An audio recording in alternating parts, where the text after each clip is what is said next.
এক সময়ে এক ঘন জঙ্গলের পাশে একটি ভাঙাচোরা কুঁড়ে ঘরে বয়স্ক বৃদ্ধ লোক বাস করত। তার জীবন ছিল খুবই সাধারণ। সব সুখ দুঃখের সাথে ছিল কেবল একটি সাদা রঙের সুন্দর ছাগল। বৃদ্ধ ছাগলটিকে নিজের সন্তানের মতো ভালোবাসত। প্রতিদিন সে ছাগলকে খাওয়াতো, আদর করত। কখনো কখনো বৃদ্ধ ছাগলটিকে বুকে জড়িয়ে ধরে চোখ বন্ধ করত, যেন তার জীবনের সব আনন্দ এই এক প্রাণীতেই ভর করে আছে। অন্যদিকে সেই বনের গভীরে বাস করত এক ভয়ঙ্কর রাক্ষসী।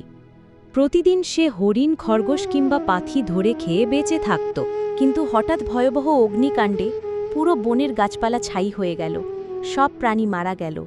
বন হয়ে উঠল শূন্য আর নিস্তব্ধ। সেই বনেই রাক্ষসী তখন ক্ষুধায় পাগল হয়ে এদিক ওদিক ঘুরতে লাগল খাবারের খোঁজে। ঠিক তখনই তার চোখে পড়ে বনের কিনারায় ছোট্ট একটি কুঁয়ে ঘর, আর ঘরের বাইরে বাঁশের খুঁটিতে বাঁধা সে সুন্দর ছাগলটি শান্তভাবে ঘাস খাচ্ছিল। রাক্ষসীর চোখ চকচক করে উঠল। সে দুষ্টু হেসে ভাবল, অবশেষে খাবার পেলাম। কিন্তু বৃদ্ধ ছাগলটিকে বুকে টেনে নিয়ে দরজার সামনে দাঁড়িয়ে গেল। কাঁপা কণ্ঠে বলল, না, এ আমার সব কিছু। তুমি চাইলে আমাকে খেয়ে ফেলো, কিন্তু আমার ছাগলকে ছেড়ে দাও। রাক্ষসী হো হো করে হেসে উঠল। তার চোখে রক্তিম আগুন জ্বলে উঠল, কিন্তু বৃদ্ধ নড়ল না। সে দাঁড়িয়ে রইল অটল সাহসে। হঠাৎ রাক্ষসী থেমে গেল। বৃদ্ধের চোখে সে ভয় নয়, বরং এক অদ্ভুত মায়া আর আত্মত্যাগ দেখতে পেল। তার বুকের গভীরে জন্ম নিল অচেনা এক অনুভূতি।